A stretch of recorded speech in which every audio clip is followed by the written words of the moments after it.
vamos a ofrecer a continuación una conferencia del padre Carreira titulada Stephen Hawking.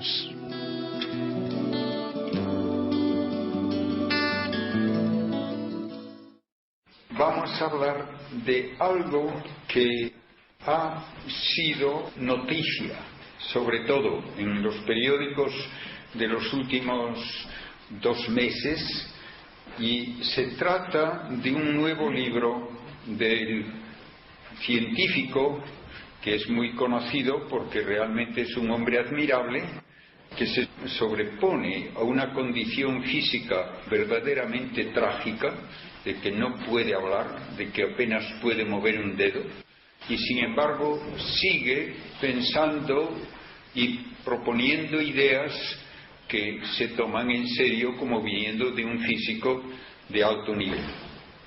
Aún así, yo no quiero quitarle a él el mérito que tiene tremendo, como digo, de su tenacidad, de poder trabajar en contra de o a pesar de una situación tan penosa.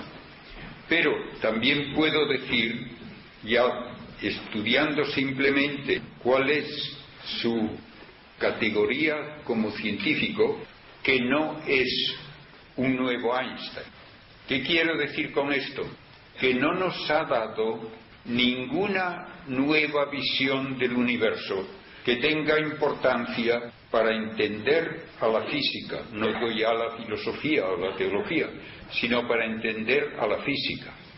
Y no es naturalmente acreedor tampoco a un premio Nobel, porque el premio Nobel solamente se da a alguien que, si ha propuesto una teoría, una nueva idea, ve comprobada su propuesta con un dato experimental que la refrenda. Hawking no ha propuesto nada que pueda tener comprobación experimental, por lo tanto no es en ese sentido acreedor a un premio Nobel que exige siempre ese refrendo. Lo que él ha contribuido más a la física teórica ha sido un, llamémosle, teorema que propone que la energía que hay en el campo gravitatorio de un agujero negro puede dar lugar a que se sinteticen pares de partículas y antipartículas. Y de ese par de partícula y antipartícula es posible que uno de los componentes caiga hacia el agujero negro y el otro, por reacción, se escape. Y entonces, al escaparse esa partícula, se lleva consigo algo de la energía que tenía el campo gravitatorio. Y como la energía es equivalente a masa, según la teoría de la relatividad, puede decirse que en ese proceso el agujero negro pierde masa. Cuanta menos masa tenga, más compacto es el agujero negro y más fácil es que de la energía de su campo se vuelva a formar otro par de partículas. Y en este proceso, de una forma muy gradual, se puede decir que termina por evaporarse el agujero negro. Esto es aceptado por los físicos, pero hablando de cuándo se va a evaporar un agujero negro, de los que pueden formarse lógicamente a partir de una estrella que tendrá probablemente de 10 a 30 veces la masa del Sol, ese proceso es tan lento que para que se evapore uno de esos agujeros negros se calcula una edad de un 1 seguido de 50 ceros en años.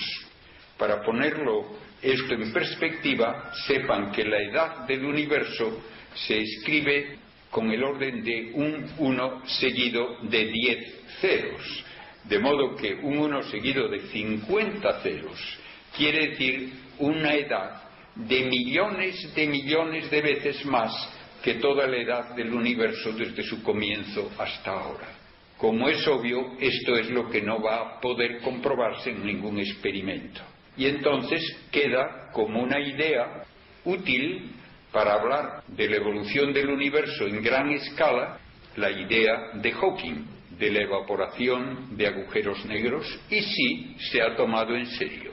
y no es una cosa descabellada, ni tampoco se toma como de ciencia ficción. Sin embargo, el que él hable de otros temas, sí puede decirse que hay que someterlo a una crítica constructiva, pero que siempre se espera cuando se propone alguna idea nueva de tipo científico. Recordemos que la ciencia es el estudio de la actividad de la materia, nada más. Y es un estudio que tiene que tener comprobación experimental, por lo menos posible en principio.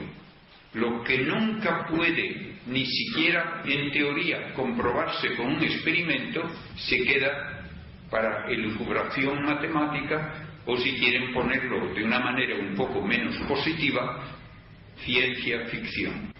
En esta categoría, pues, de lo no experimentable en principio, no solo por falta de medios técnicos, está el hablar de otros universos. Y está también el hablar de una etapa previa a la gran explosión con que comenzó el universo que estudiamos. Todos los científicos dirán que hablar de un antes del Big Bang no tiene sentido. La respuesta científica se da de una forma tajante, aunque pueda parecer un juego de palabras. ¿Qué hubo antes? No hubo antes. El tiempo y el espacio son solamente atributos de la materia existente, y por eso todo lo que llamamos la realidad material tiene que estudiarse a partir de ese momento. No había un espacio previo, vacío, y no había un tiempo previo. Esto nos cuesta trabajo aceptarlo, porque instintivamente uno piensa que el tiempo siempre puede mencionarse como una fase anterior y otra posterior, pero la ciencia nos dice que no es así. El tiempo es literalmente un atributo de la materia. Una vez que tenemos esto como una base aceptada por la ciencia como hoy la conocemos, recordemos que el primer libro de Stephen Hawking fue La breve historia del tiempo, y en este libro él aceptó la idea de un comienzo del Big Bang y llegó a proponer primero una manera meramente formalista, matemática, de evitar el comienzo implícito en el Big Bang, recurriendo a lo que él llamaba un tiempo imaginario. ¿Qué es en física y en matemática algo imaginario? Es una cantidad que se multiplica por la raíz cuadrada de -1, y como no existe una raíz cuadrada de -1, entonces a ese número, llamémosle así, que combina la raíz cuadrada de -1 con una cifra cualquiera, se le llama un número imaginario. Pues bien, él dice que si en las ecuaciones de la evolución del universo, en lugar de poner la variable tiempo, pone la variable tiempo imaginario, entonces no hay un comienzo. Y con eso quería evitar el hablar de un Big Bang que realmente implica un comienzo total, sin antes y sin espacio previo. A esto uno puede contestar que la ciencia habla de la realidad, no de ficciones matemáticas. ¿Qué es lo que nos dice la ciencia de la realidad material? Lo más elemental y lo más obvio es que tenemos que aceptar que las estrellas producen energía consumiendo un combustible nuclear que durante el 90% de su existencia es hidrógeno, y a partir del hidrógeno se forma helio en reacciones nucleares que tienen lugar si la temperatura es superior a 10 millones de grados. Para ponérselo en un contexto más cercano. El Sol es un reactor nuclear. La temperatura central del Sol se calcula en unos 15 millones de grados. Y allí, cada segundo, 800 millones de toneladas de hidrógeno se transforman en helio. De esa cantidad enorme, 4 millones de toneladas aproximadamente de masa se escapa del Sol en forma de pura energía, luz y calor. Estrellas que tienen una masa mucho mayor que el Sol alcanzan una temperatura mucho más elevada en su centro, necesitan esa temperatura porque la estrella tiene que estar en un equilibrio dinámico. La temperatura central tiende a la expansión de los gases, la fuerza de la gravedad tiende a comprimirlos. La estrella tiene que estar en una situación de equilibrio, en que produce exactamente la cantidad de energía adecuada para contrarrestar la fuerza gravitatoria de las capas externas. Y de esa manera la estrella mantiene un tamaño casi constante durante el 90% de su existencia y también una luminosidad casi constante. Pues bien, el Sol está haciendo eso. Llegará un momento en que agotará el hidrógeno en ese núcleo de reacciones a 10 millones de grados o poco más, se comprimirá entonces porque deja de sostener las capas externas y todos los gases al comprimirse se calientan. De esa manera, en un futuro aproximadamente se calcula de unos 3.000 millones de años más, el Sol alcanzará la temperatura de 100 millones de grados. A esa temperatura, a partir de helio, se pueden formar carbono y oxígeno. 3 átomos de helio, cada uno de ellos con 4 partículas nucleares, 2 protones y 2 neutrones, se fusionan para dar un núcleo en que hay 6 protones y 6 neutrones, y ese es el carbono de peso atómico 12. A partir de carbono y helio se puede formar oxígeno, que tendrá 8 protones y 8 neutrones, con un peso atómico 16. Bien, una estrella como el Sol no puede hacer ya más, y entonces evoluciona la estrella perdiendo sus capas exteriores en lo que llamamos una gigante roja, y queda un núcleo aproximadamente del tamaño de la Tierra, compuesto casi exclusivamente de carbono súper denso, cristalizado, de tal manera que 1 centímetro cúbico del centro de esa enana blanca, que así se llama el cadáver, pesaría aquí en la Tierra 50 toneladas. Estrellas todavía de mucha más masa que el Sol pueden alcanzar la síntesis del hierro y terminan con una enorme explosión, lo que llamamos una supernova, en cuya explosión se forman todos los elementos más pesados, desde el hierro hasta el uranio. De modo que si ustedes tienen un anillo de oro, de plata, unos pendientes, un reloj, una cosa, sepan que es ceniza de una de esas estrellas mucho mayores que el Sol, que explotó. El resultado de la explosión es un núcleo de puros neutrones del tamaño como de la ciudad de Barcelona, radio de 10 a 20 kilómetros. Y en el centro se alcanza la densidad de 1.000 millones de toneladas por centímetro cúbico. Finalmente, en el caso de las estrellas mucho mayores, tal vez de 20 veces o más la masa del Sol, lo que queda cuando ya no hay reacciones nucleares que contrarresten a la gravedad es lo que llamamos un agujero negro. Típicamente es necesario que ese cadáver tenga por lo menos 3 veces más masa que el Sol para que forme un agujero negro. Y se le llama así porque tiene tal fuerza gravitatoria que la luz misma no puede escapar de ahí. Y como la luz es lo más rápido que hay, si la luz no puede escapar, nada puede escapar. El resultado es una especie de pozo sin fondo donde puede caer toda clase de materia, pero nunca sale nada por sus propias fuerzas o energías. Todo esto lo predijo la teoría de la relatividad de Einstein, aunque él llegó a un momento en que pensó que debía haber algún truco de la naturaleza para impedir que se formasen los agujeros negros.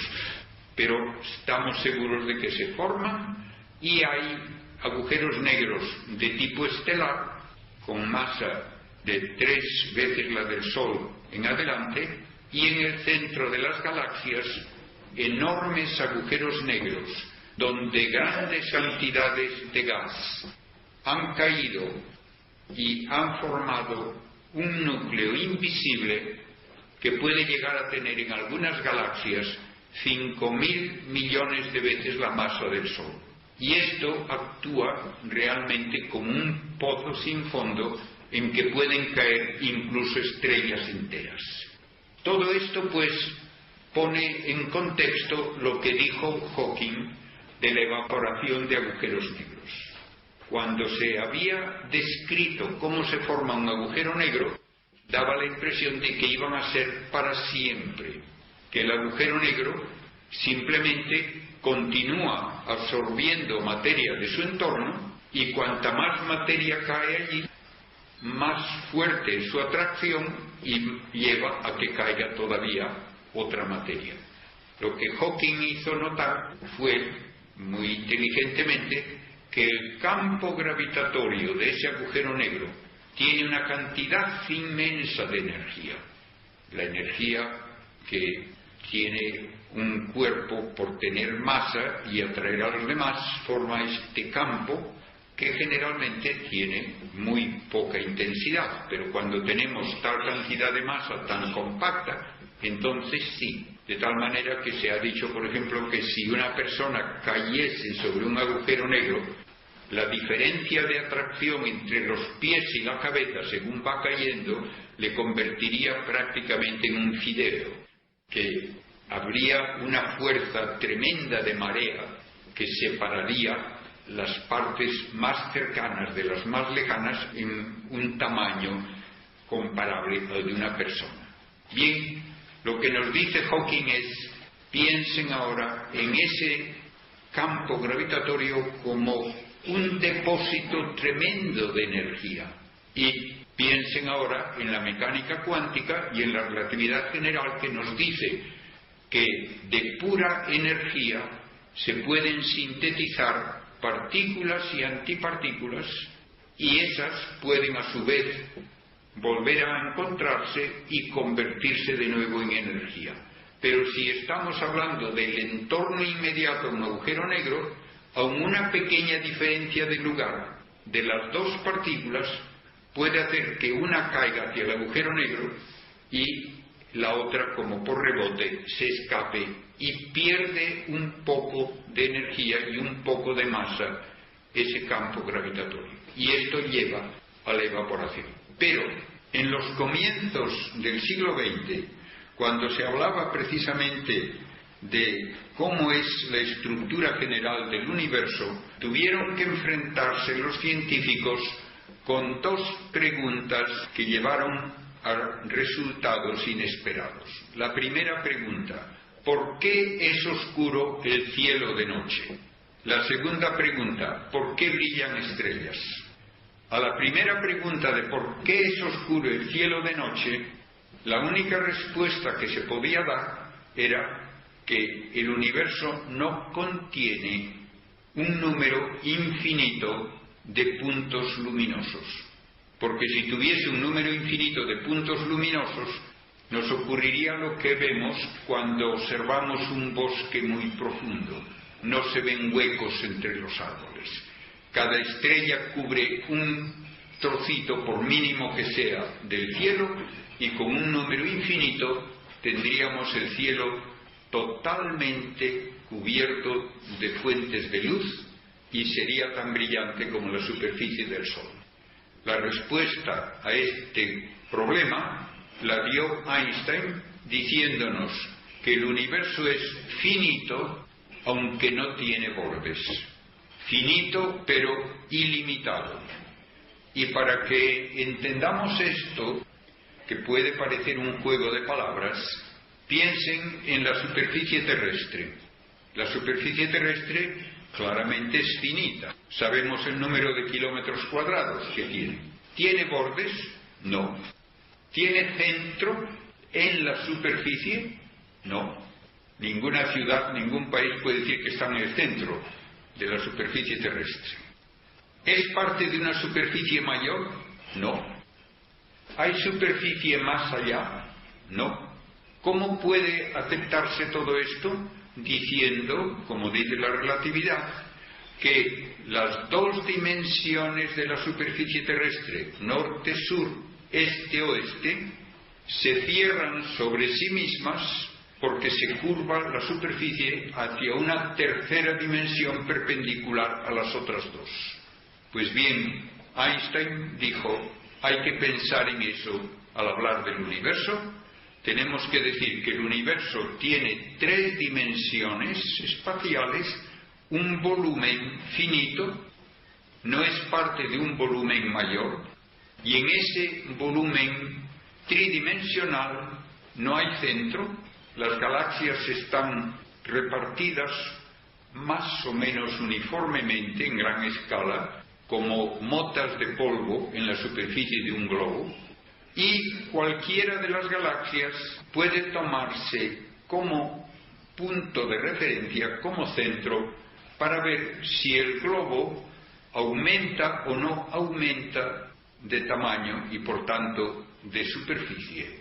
Si aumenta de superficie, se separan unas de otras las motas de polvo, pero ninguna es el centro.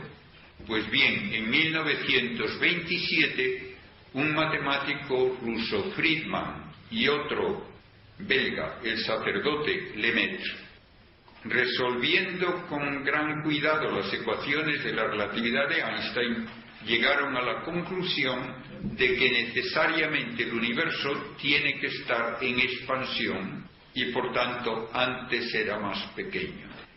Y en 1929 Edwin Hubble anunció el dato experimental: todas las galaxias se alejan de todas, se alejan de nosotros y todas se alejan de todas. El universo pues es finito pero ilimitado y está en expansión. Y como es finito, hay un número finito de estrellas y por eso el cielo puede ser oscuro de noche. Incluso hay otra consecuencia que también a mí me parece muy importante, incluso más que el de la oscuridad, y es que si hay una masa infinita a mi alrededor, tendré un potencial gravitatorio infinito en este punto, y si esto lo aplico a todos los puntos del espacio, entonces no puede haber diferencias de potencial, y si no hay diferencias de potencial, no hay fuerza gravitatoria neta.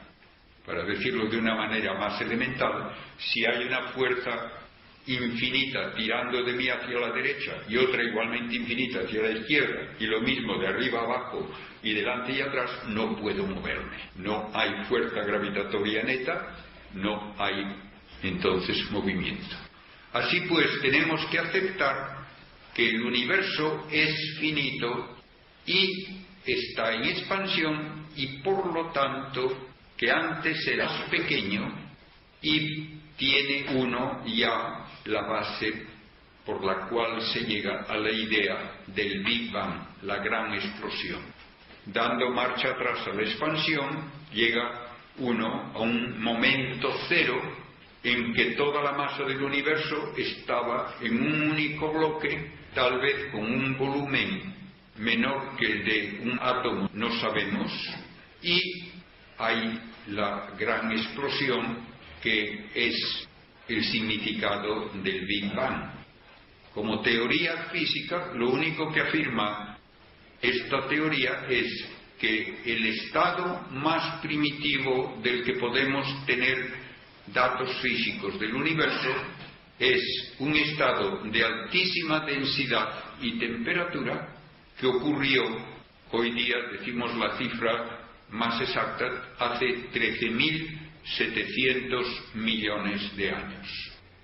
¿Podemos decir que hay prueba experimental de esto? Sí.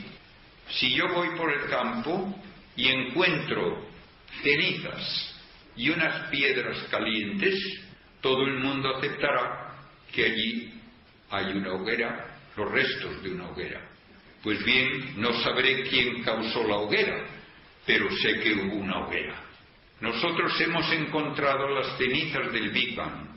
Ya en 1948 se había calculado por George Gamow que en los primeros 20 minutos de esa gran explosión la temperatura excedía los 10 millones de grados y se pudieron formar átomos de hidrógeno y de helio, y el cálculo indicaba que debía ser el resultado una masa de hidrógeno de unas 3/4 partes de la masa total del universo y una masa de helio aproximadamente 1/4 parte.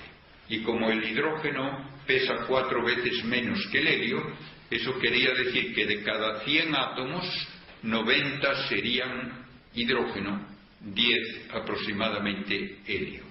Y esto es todavía lo que el universo es ahora. De modo que el universo es el resultado de esas reacciones nucleares del Big Bang y apenas hay nada de todo lo demás, aunque ese casi nada es lo que permite que exista un planeta como la Tierra y que existamos nosotros.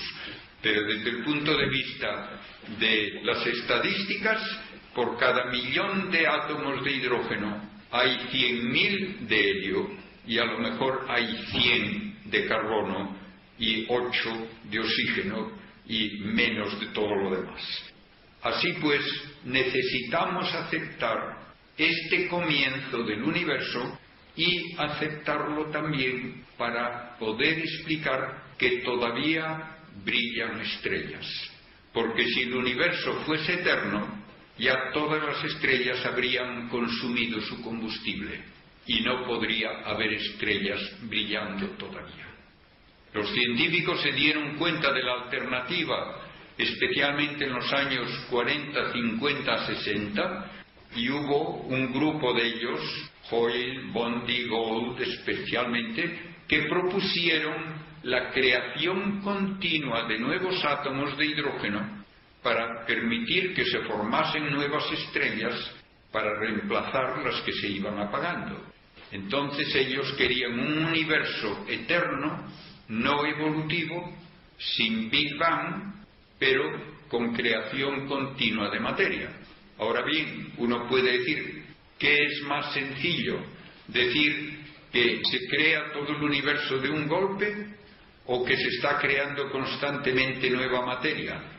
Pues puede decir uno que depende del gusto de cada uno. Pero las consecuencias físicas de ambas teorías, una y otra vez, han ido en contra de la teoría de la creación y se ha abandonado completamente. Lo más que pudieron sugerir sus proponentes fue que esa creación que indica el Big Bang podía ser como un fenómeno local, pero que en gran escala el universo podía no haber tenido principio ni fin. Ahora nos encontramos con una propuesta que no puede tener comprobación experimental y por lo tanto no se ha tomado en serio y, como dijo un científico ruso de mucho prestigio, Yakov Zeldovich, el Big Bang es parte tan firme de la ciencia moderna como pueda serlo la mecánica de Newton. No hay alternativa científica. Y no puede uno salirse del problema proponiendo un tiempo imaginario, porque las estrellas se queman en un tiempo real. Y si las estrellas no se están reponiendo por una creación continua, entonces necesariamente hay que decir que la edad del universo es limitada, no ha dado tiempo a que se quemen todas las estrellas. y todavía, gracias a Dios, les queda mucho tiempo por delante, incluido el Sol. Como ven, pues, el modo de hablar de Stephen Hawking no es científicamente sólido ni aceptable, aunque él quisiera, con un mero truco matemático, decir que las ecuaciones de la relatividad permiten un universo sin comienzo cuando él le pone un tiempo imaginario en lugar del tiempo real. Las cosas ocurren en tiempo real, no en tiempo imaginario. Y él, en un momento de sinceridad, parecía ya también conceder eso, que sus ecuaciones permitían que el universo no tuviese comienzo en ese tiempo imaginario, pero que claro, en el tiempo real sí había habido un comienzo. Y también llegó a decir que sus ecuaciones podían describir un universo, pero no explicaban por qué hay un universo de acuerdo con las ecuaciones. Claro que no lo explican.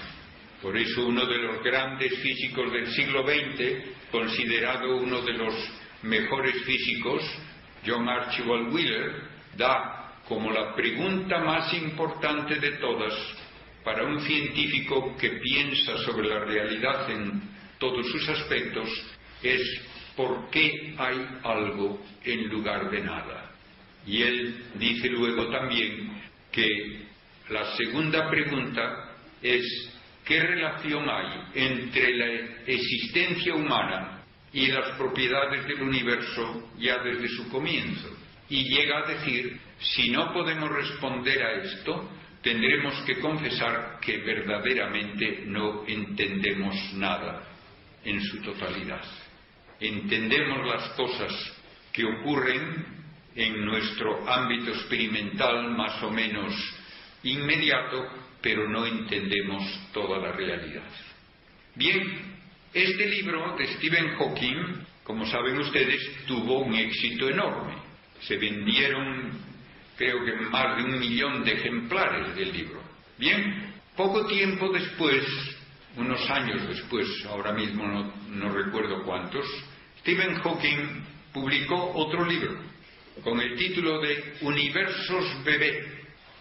Cuando alguien le preguntó por qué había escrito ese segundo libro, tal vez con un sentido de humor inglés, pero también muy realista, dijo, porque me hacía falta el dinero. ¿Qué proponía en ese segundo libro? Proponía que los universos debían aparecer espontáneamente porque la mecánica cuántica permite que todas las posibilidades de una ecuación de onda se realicen con diversa probabilidad.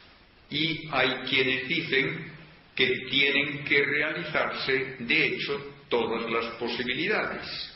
Para que ustedes entiendan esto de una forma casera y no con lenguaje muy altisonante, piensen, ¿es posible que en un juego de lotería, digamos que tiene 50.000 números a la venta, le toque el gordo a cada uno de esos números?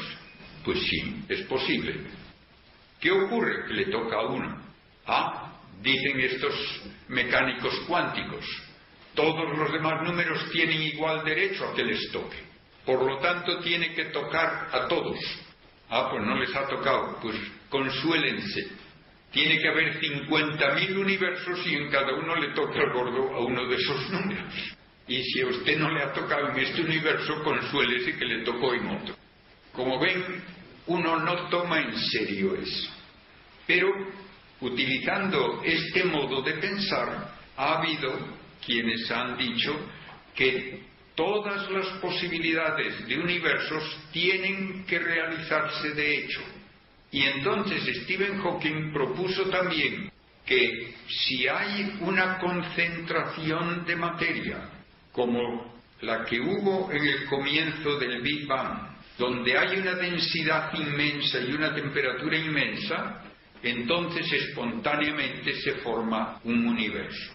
Y llegó a proponer que tal vez una tecnología futura podría en el laboratorio comprimir unos cuantos kilos de masa hasta que alcanzasen la densidad y temperatura del Big Bang y que entonces se formaría otro universo.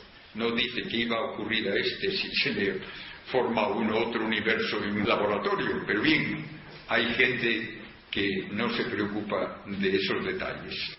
El resultado es que él proponía que tal vez a partir de situaciones de altísima densidad de un universo podían nacer otros, y a eso le llamaba los universos bebé, y que eran como grumos que espontáneamente salían de un universo y luego crecían y daban sus propios grumos también, y así una multiplicidad indefinida de universos.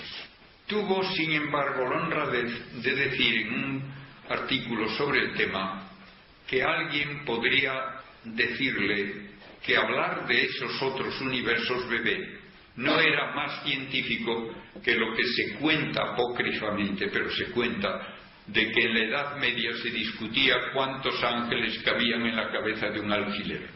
Pues bien, yo le doy la razón a Hawking. No tiene más valor lo que él propone de los universos bebé que lo de calcular los ángeles que caben en la cabeza de un alfiler. Es puro perder el tiempo. Si quieren llamarle ciencia ficción o filosofía ficción, lo que quieran, pero no creo yo que nadie lo tome en serio. Aunque recientemente hay la teoría de supercuerdas que va por ese camino. ¿Qué son las supercuerdas? Una construcción teórica que propone que los últimos elementos constitutivos de la materia, en lugar de ser partículas puntiformes muy pequeñas, son hilitos sin espesor medible, con diversa longitud, que pueden estar o sueltos o enroscados y que vibrando de diversas maneras producen todas las partículas que observamos. Probablemente un buen teórico que trabaje en eso diría que yo he dado una versión demasiado pueril y simplista de la teoría, pero para consolarme yo tengo una anécdota, un recuerdo de hace años. Estaba yo en Estados Unidos, recibí una revista, Physics Today, que es la revista de prestigio donde se anuncian las cosas más interesantes, y miré en la sección de libros a ver qué recensiones podrían interesarme. Y vi que había una recensión de un libro con el título Supercuerdas. Estoy hablando de hace 25 años, por lo menos. La recensión comenzaba con esta frase: este libro de supercuerdas tiene 1000 páginas. En un espacio tan reducido no puede presentarse adecuadamente la teoría. Yo me dije, cuando me la presenten en 100 páginas y además piense que vale para algo, me tomaré la molestia de leerlo. Pero leerme un ladrillo, 1000 páginas, y que me digan que no basta, no. La vida es demasiado corta para perderla en eso. Recientemente he leído otro libro con el título El problema de la física, The Trouble with Physics, de un físico conocido, Lee Smolin, de Canadá, y él confiesa que ha estado más de 20 años trabajando sobre supercuerdas y que lo mismo que él lo han hecho la mayor parte de los físicos teóricos de prestigio y que han estado perdiendo el tiempo totalmente. Que no hay un solo dato que apoye la teoría de supercuerdas, que ni siquiera, dice él, es posible decir en qué consiste la teoría de una manera clara y sin ambigüedades, y que lo único que están haciendo es jugar con símbolos matemáticos y todo en un intento de reducir todas las fuerzas de la naturaleza a una única fuerza que una las ideas de la mecánica cuántica con las de la relatividad. Bien, él dice, ha sido una pérdida de tiempo total. no han conseguido nada y dice, tendremos que repensar las bases más fundamentales de la física para salir de esta especie de marasmo en que nos encontramos. Por tanto, el buscar en esa teoría de supercuerdas también otros múltiples universos se queda en pura ficción matemática. No hay nada que apoye esos múltiples universos. Unos los proponen como sucesivos, otros como simultáneos. Ningún dato físico apoya eso. Para hacerlo más complicado, se dice que esos universos existen en 11 o 10 dimensiones. Y yo recuerdo en un congreso al que asistí, en el que intervine en Filadelfia hace unos años, que se decía por uno de los ponentes que según la teoría de las supercuerdas, que él se tomaba muy en serio, un universo tenía que estar de nosotros a una distancia no superior a 1/10 de milímetro. Yo realmente no pude menos de decirle al final de la conferencia que no podía tomar en serio eso cuando se basa en hipótesis que no tienen ningún dato experimental en su favor y que lo único que hacen es jugar con símbolos matemáticos. Bien, ¿qué hace ahora Hawking en su último libro? Le llama El Gran Diseño, The Great Design. En este libro, que yo tengo y he estado leyendo hasta donde me llegó la paciencia, porque hay también una reacción ya de que perder el tiempo no.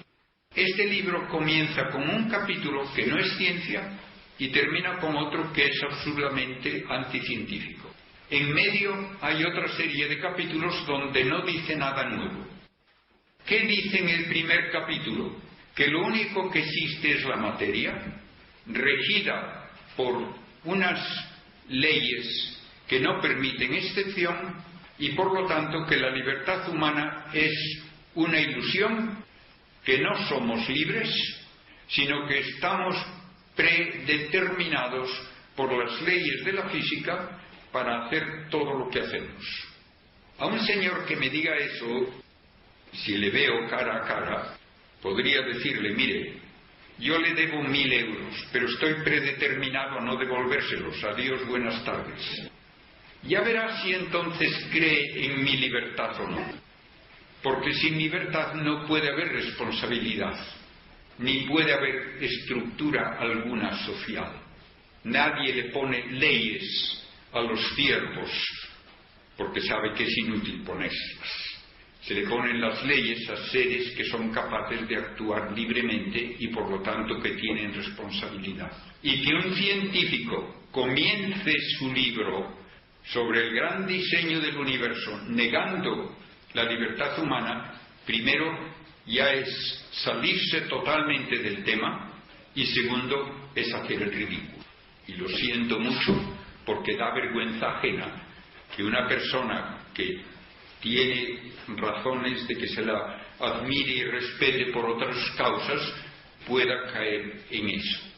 Como eso no lo apoya nada más que en el prejuicio de que lo único que puede existir es la materia con sus leyes que la rigen con 4 fuerzas a las cuales hay que atribuir todo, no da razón alguna de la realidad humana tal como cada uno de nosotros la experimenta, pues ahí no hay nada que decir ni que comentar. Simplemente me parece, como digo, penoso el tener que ver a alguien que está hablando con tan poco sentido realista que cuesta trabajo pensar que lo dice en serio. El resto del libro habla de cosas conocidas de astrofísica en cuanto he podido juzgar, pero llega al capítulo final, y en el capítulo final se saca otro truco de la manga, y el truco es que Según algunos cálculos, toda la masa del universo tiene un equivalente energético que se puede calcular. Ya saben la famosa ecuación de Einstein: la energía es igual a la masa por el cuadrado de la velocidad de la luz. Muy bien, calculamos aproximadamente cuánta masa hay en el universo conocido, se dice del orden de 10 elevado a 56 toneladas, y se obtiene un valor de energía positiva. Luego hace un cálculo de todo lo que es la energía gravitatoria debida a esa masa y llega a la conclusión de que hay una cantidad igual de energía negativa, porque la energía gravitatoria en los cálculos que hacemos generalmente tiene un signo menos. Pues entonces ya tiene el truco más maravilloso. El universo en su totalidad es nada, porque tiene igual cantidad de energía positiva y de energía negativa, y se cancelan y uno tiene cero energía en total. Por lo tanto, la nada puede producir un universo. La nada, según él, por fuerza gravitatoria, puede hacer que comience a existir un universo. Y no hace falta un creador. Fíjense ustedes qué maravilla. Se suele decir a veces que alguien quiere levantarse del suelo tirándose de los cordones del zapato. Pues bien, esto es lógicamente equivalente. Levantarse del suelo tirándose de los cordones del zapato. De modo que la gran idea de este nuevo libro de Hawking es eso, que hay un universo porque la nada tiene gravedad, y con eso ya se forma un universo completo. Naturalmente, yo le pregunto, ¿de dónde viene la gravedad? Porque la gravedad siempre la atribuimos a la materia, a la masa. La masa tiene fuerza gravitatoria y hablamos de la masa gravitatoria como la razón de ser de todos los campos gravitatorios que conocemos. Entonces, dígame, ¿la nada es nada? Porque si no, no está usted hablando de lo que normalmente se entiende por esa palabra. Pero si es nada, ni tiene masa, ni tiene fuerza gravitatoria, ni tiene nada. Por lo tanto, ¿cómo me puede usted decir, sin que le dé vergüenza, que de la nada, por fuerza gravitatoria, sale todo el universo? Realmente, como digo, da casi pena el tener que decir que este hombre o ha perdido la cabeza o está burlándose de nosotros, y una vez más puede ser que necesite el dinero de otro libro, y como no tenía nada concreto que decir desde el punto de vista físico, se sale con esto, que es una salida fuera de tono completamente. Incluso quienes no quieren aceptar un creador dicen que es absurdo el que Hawking se ponga a decir esas tonterías. La nada no tiene ni fuerza gravitatoria ni propiedad alguna.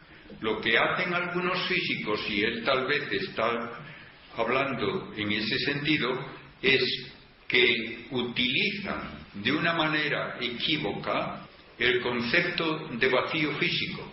Yo recuerdo en una ocasión que había dado una conferencia precisamente sobre el origen del universo, y había dicho, naturalmente, que en el comienzo, pues uno puede hablar de la materia cuando existe y también del espacio cargado de energía, y que todavía hablamos del vacío físico como una parte material del universo, una parte que contiene energía, de la cual se puede formar espontáneamente pares de partículas y antipartículas que luego, al destruirse mutuamente, producen un efecto medible experimentalmente, el efecto Casimir, que se llama. Pues bien, en esa ocasión que yo daba la conferencia, uno de los oyentes, que luego me dijo que trabajaba en el CERN en Suiza, dijo: usted dijo que los físicos solo hablan de la realidad material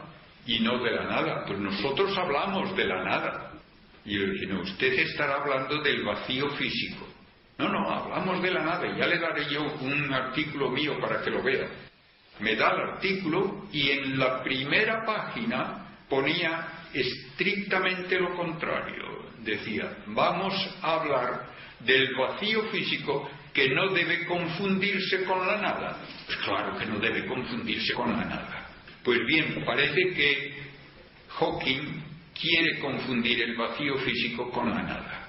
Hay hipótesis de que el comienzo del universo era un vacío físico cargado de energía, de donde se sintetizan partículas y antipartículas. Bien, eso es otra cosa que podrá o no ser aceptable.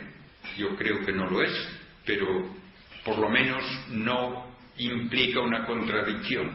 Pero decir que la nada tiene propiedades de energía, propiedades de constante dieléctrica, de constante magnética, que tiene una actividad constante de producir partículas y destruirlas, y decirme que eso no es nada, eso no lo acepto, ni lo acepta nadie. El vacío físico es parte del mundo material. Recordemos que para un físico el definir algo suele llevar a describir cómo podemos conocerlo como tal. ¿Qué es un electrón? Es algo que tiene tanta masa, tanta carga eléctrica negativa, tanto spin, que tiene tales propiedades. Pues bien, con ese modo de hablar, ¿qué es la materia? Es todo y solo lo que puede tener alguna interacción, por lo menos por una de las 4 fuerzas que admite la física. 2 de largo alcance, la gravitatoria y la electromagnética, 2 de corto alcance, que son la nuclear fuerte y la nuclear débil. Todo cuanto es afectado por alguna de esas fuerzas es materia. Pues bien, el vacío físico es afectado por esas fuerzas. En la teoría de la relatividad se nos dice que la presencia de masa distorsiona las propiedades geométricas del vacío físico, y por lo tanto el vacío físico desvía los rayos de luz de una manera que no era de esperar cuando se hablaba solo de un espacio inerte de tipo newtoniano. El vacío físico tiene campos eléctricos, y eso también es un cambio en sus propiedades. Incluso uno puede decir, me parece a mí con mucha lógica, aunque pocos quieren admitirlo, que es muy plausible que las propiedades todas del vacío físico hayan cambiado a lo largo de la historia cósmica. Porque si el vacío físico originalmente era tal vez del volumen de un átomo y ahora es la inmensidad que es, ciertamente sus propiedades geométricas han cambiado. Y yo creo que sería muy lógico esperar que cambiasen también su constante dieléctrica y su permitividad magnética, cosa que llevaría consigo inmediatamente el admitir que la velocidad de la luz en el vacío ha cambiado a lo largo de la historia cósmica. Y aunque algunos ponen inmediatamente el grito en el cielo y dicen que eso va en contra de la relatividad, eso es totalmente no entender la teoría de la relatividad. Porque en la teoría de la relatividad lo único que se nos dice es que la velocidad de la luz en el vacío es una constante independiente del estado del movimiento o reposo del observador. Pero no se dice nada de evolución, porque cuando la propuso Einstein nadie pensaba en un universo evolutivo, y el mismo Einstein lo rechazó mientras le fue posible rechazarlo. De modo que según él no había que hablar de evolución del espacio ni de sus propiedades, porque para él originalmente el espacio y el tiempo eran una realidad infinita, inmutable. Luego tuvo que encontrar que no era ni lo uno ni lo otro. Bien, con esto, como ven ustedes, estoy puntualizando que el vacío físico es parte del mundo material, es tan materia como esta mesa, y por lo tanto, si se atribuye al vacío físico inicial el que aparezcan luego partículas y antipartículas, no tengo inconveniente alguno, porque tengo bien aceptada la conversión de energía en partículas y viceversa. Pero que se me diga que ese vacío físico es la nada, eso no lo acepto. Me parece que es un juego de palabras totalmente inadmisible y que puede ser que haga famoso otra vez a Stephen Hawking y que ayude a vender su libro, pero que no contribuye nada a nuestro conocimiento de la ciencia.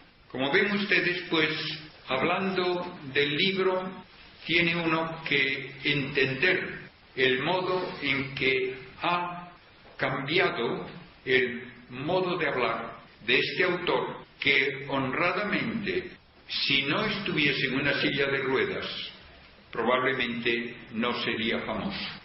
Hay otros físicos de calibre comparable o mayor, con una salud normal, y no son conocidos por la inmensa mayoría de la gente. Le admiro por su tesón y su manera de trabajar con tantísimos problemas de salud, pero sus ideas no son valiosas porque él esté haciendo ese esfuerzo verdaderamente admirable de trabajar. No, sus ideas hay que verlas dentro del entorno de todo lo que es el panorama de la física actual. Acabamos de escuchar al padre jesuita, padre Manuel Carreira, en esta conferencia sobre Stephen Hawking.